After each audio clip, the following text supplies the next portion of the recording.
The mid-16th century saw the rise of Protestantism in England, initiated by King Henry VIII's break from Rome and nurtured by Edward VI and the nine-day Queen, Lady Jane Grey. This was brought to a halt during the reign of Mary Tudor, who reinstated Catholicism in England and earned the title Bloody Queen Mary for her role in the murder of over 260 Protestants. Things changed when Elizabeth I came to the throne. She reinstated Protestantism and cemented earlier reforms that had started and established the Anglican Church. Catholics, though, viewed her as an illegitimate queen because they never recognized King Henry VIII's divorce from Catherine of Aragon, thus making his marriage to Anne Boleyn, Elizabeth's mother, illegitimate, thus making her an illegitimate queen in their eyes. Rome then wanted to establish a Catholic monarchy and attempted to do this through a military invasion.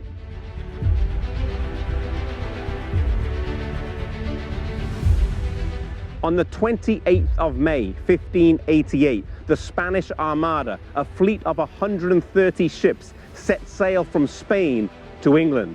One of the largest fleets ever assembled at a huge cost to Spain. It had almost double the firepower of the entire English Navy, almost guaranteeing an easy victory. They were first sighted on July the 19th in Lizard, Cornwall, and the news was relayed to London via a system of beacons.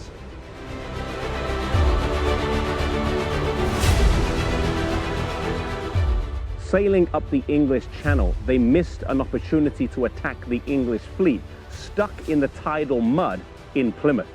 Hoping to reach the Netherlands to pick up 30,000 soldiers to battle with the English, they dropped anchor in Calais.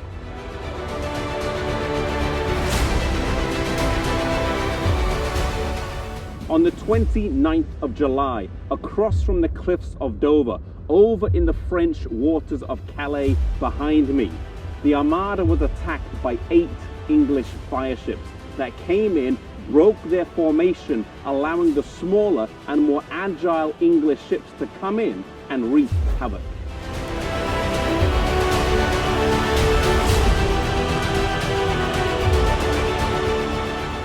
The Armada broke up and sailed up the Channel to the North Sea while being pursued by the English ships. They continued around Scotland, but much of the fleet crashed onto the rocks of Scotland and Ireland, as in their hasty retreat that many of them had lost their anchors.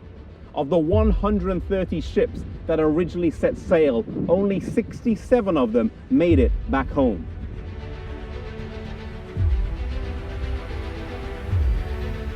Unaware of the Armada's fate, the English militias assembled in Tilbury, Essex, where Elizabeth was invited to inspect the troops. Wearing a silver breastplate over a white velvet dress, she gave a famous speech. "My loving people, we have been persuaded by some that are careful for our safety to take heed how we commit ourselves to armed multitudes for fear of treachery.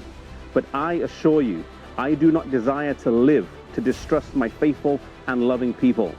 I know I have the body but of a weak and feeble woman, but I have the heart and stomach of a king, and of a king of England too, and think foul scorn that Parma or Spain or any prince of Europe would dare to invade the borders of my realm."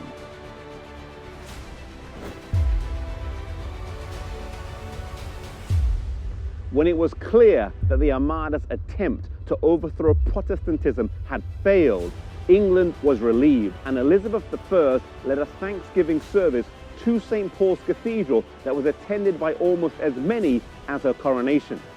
Many took the defeat of the Armada to be a sign of God's favor and the inviolability of the rule of the Queen and her realm.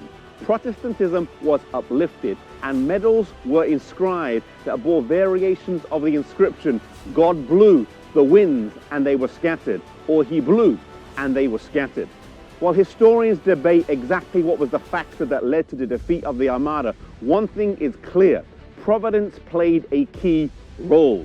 Now, in our lives today, it may not be on such a grand scale as the Armada back then, but God still moves through providential circumstances. He doesn't always speak audibly.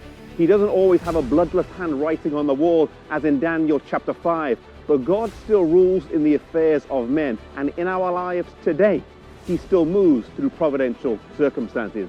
May we be open to His leading in this manner.